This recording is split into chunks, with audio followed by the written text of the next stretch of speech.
검찰이 오늘 더불어민주당 이재명 대표를 백현동 개발특혜 의혹으로 불구속 기소했습니다. 네, 앞서 재판에 넘긴 대장동 특혜 의혹과 병합 신청도 했는데요. 이번엔 서울중앙지검의 취재기자 연결해 보겠습니다. 김재수 기자. 네, 서울중앙지검입니다. 검찰은 오늘 이재명 더불어민주당 대표를 백현동 개발 특혜 의혹과 관련해 먼저 재판에 넘겼습니다. 지난달 법원이 이 대표에 대한 구속영장을 기각한 지 15일 만인데요. 검찰은 이 대표와 정진상 당시 성남시 정책비서관을 공모관계로 보고 특정경제가중처벌법상 배임 혐의로 같이 불구속 기소했습니다. 이 대표가 성남시장이던 2014년 4월부터 2018년 3월 백현동 개발 사업을 진행하면서 브로커 김인섭 씨의 청탁을 받아 성남도시개발공사를 사업에서 배제했다는 게 검찰 시각입니다. 이 과정에서 민간업자인 정바울 아시아디벨로퍼 회장에게 특혜를 줘 1,356억 원의 이익을 몰아주고 성남도시개발공사인 최소 200억 원의 손해를 끼쳤다는 겁니다.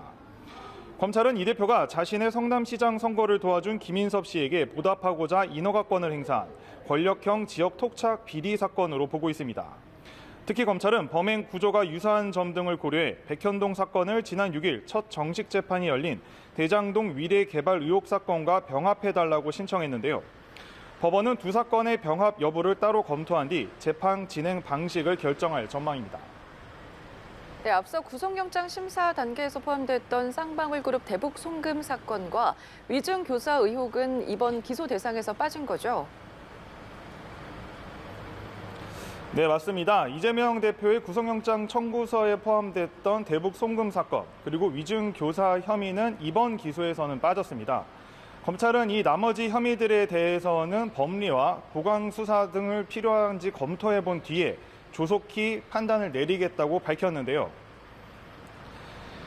특히 위증교사 혐의의 경우 법원 영장심사 단계에서 혐의가 소명된다는 판단을 받았는 만큼 기소까지 그리 오랜 시간이 걸리지 않을 것이란 전망이 나옵니다. 쌍방울 그룹의 불법 대북 송금 의혹은 기존의 사건을 수사한 수원지검으로 다시 돌려보낼 거란 관측도 나왔는데 검찰은 검토 중이라며 아직 결정된 것은 없다고 오늘 밝혔습니다.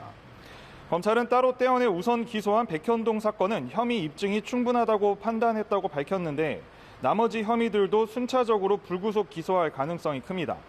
다만 향후 이 대표에 대한 구속영장 재청구 가능성을 완전히 배제하진 않기 위해 남겨두었다는 해석도 나오고 있습니다.